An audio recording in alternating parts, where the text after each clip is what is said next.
আজকের কাল্পনিক গল্পের কাল্পনিক চরিত্র দীপা, মিথিলা আর চাঁপা। দীপা ফোনে তার মায়ের সাথে কথা বলছে। বিষয় হলো, বাড়িতে বেশ ইঁদুরের উৎপাত হয়েছে। কি করে সেই ইঁদুর বধ করা যেতে পারে সেই নিয়েই ওদের মধ্যে কথা হচ্ছে।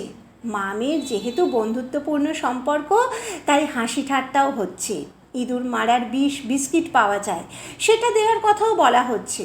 মজা করে সাথে চায়ের আয়োজনের কথাও বলা হচ্ছে।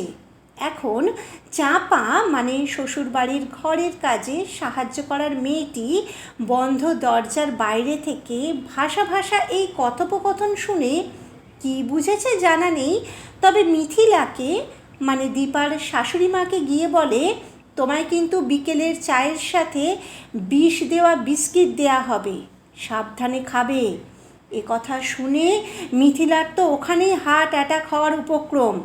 এর কিছুক্ষণ পরেই দীপা ওর আর মিথিলার চা বিস্কিট নিয়ে মিথিলার ঘরে এলে মিথিলা কি করবে ভেবে পায় না।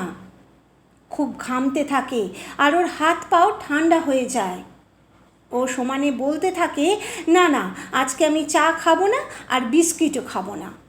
দীপা তো কিছুই বুঝে উঠতে পারে না।